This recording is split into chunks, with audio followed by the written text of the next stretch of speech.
I'm Bishop Tom Daly, the Bishop of the Diocese of Spokane here in Eastern Washington. Is Daly spelled like the normal spelling? It's D-A-L-Y. D-A-L-Y. Yeah. So can you tell us how you heard about the fire this morning? Yeah, about 6 a.m. I was in my chapel and I had a text from Father Connell, who's the Vicar General, and he said there was a fire at St. Charles, and Father Soler, who I got to know when I was in California, and he came up here to serve in our diocese. So he said, Steve's fine, but there was a fire. So I responded back how he goes, well, pretty extensive, we'll know more. And so I first heard. So he must have received a call from Father Soler. Is he on the residence? Does he live? Yeah, he does. He lives over there. That's the priest house, the rectory. Yeah. How is he doing? He's doing all right. He said, that normally he had come back from actually visiting his family in Argentina, had to bury his dad while he was down there. Was down there for a couple of months. Returned 2 days to get back. Was deep into sleep, and the pounding on the door, which is the police officers, which woke him up. But he said, I slept through everything, and there's just this pounding on the window, I woke up, and he says it's on fire. Yeah. Crazy. Good timing for that officer to be Absolutely. It did save him because he said, he must have slept through a fire alarm even.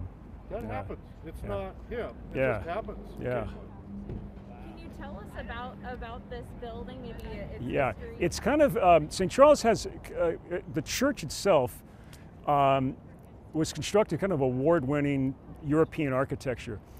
The priest house and the school, this is one of our older schools. Perhaps the construction was part of the baby boom, big large school. So what is the priest house is where was substantial fire damage, as well as the halls of the school.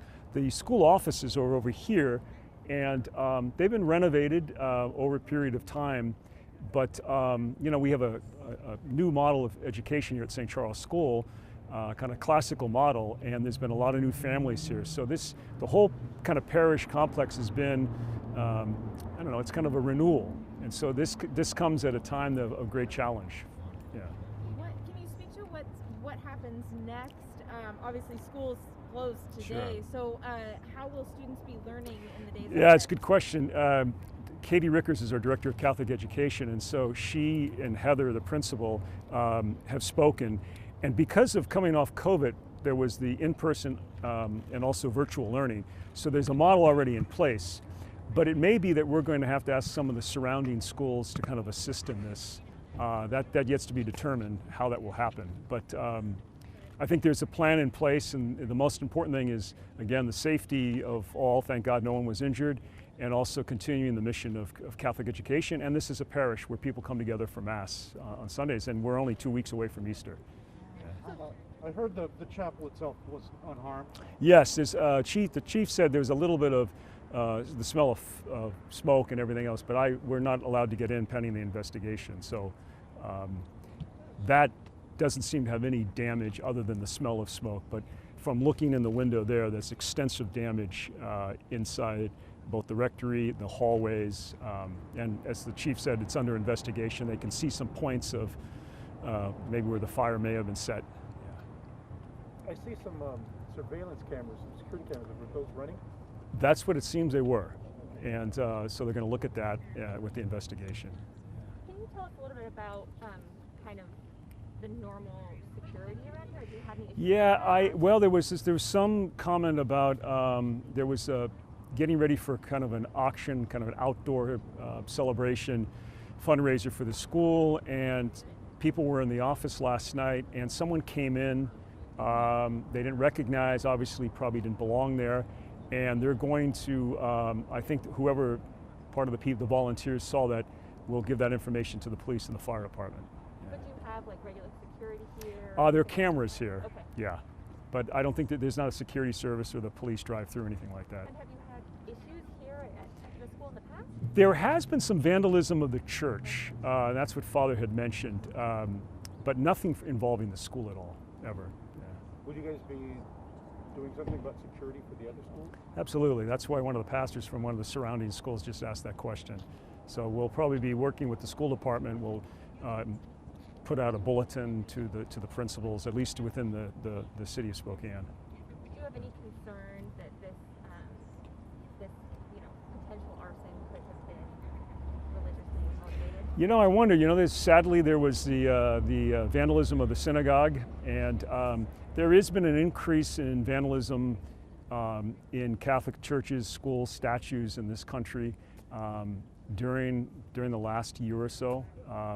We fortunately have not experienced this, but I know before I came as bishop, there's been stories about fires at the cathedral. There have been times when we've had vandalism at our cathedral. Mainly it's downtown, could be street people, but it's always a worry that is this part of a trend where people are targeting houses of worship. You touched on this, but can you kind of describe, did you have a chance to already walk through? No, I just kind of looked in from the back part of the property. The chief asked that we not go in because of the investigation. Any idea the financial cost of the damage? Could be about a couple $1 million. Yeah, that's what was said. And are you insured? Yeah, we are insured. I don't know if this comes under Catholic Mutual, but all of our facilities are insured. What can the community do? I know that this will be Spokane has never lacked in coming together and helping support the community. So what can the community do to help? I think just to make sure, first of all to be grateful that no one was injured and that the St. Charles School and the parish will continue. Obviously prayers, support, and vigilance so that no other place of worship, no other school, another place where people gather that are very essential to the well-being of our society are under attack. That's I think the good starting point. Yeah, you wouldn't wish this on any denomination, any church. No, not at all. Yeah. Can you describe what it feels like as the bishop to come down here today and see this? Well, this is especially the school because I'm familiar. I've assigned Father Soler as the pastor to come to a school that I visited both when Father's been here, Father Connolly and Heather's the principal. I've celebrated Mass here. The hall is used for a number of activities in the diocese, parish activities. So to come and see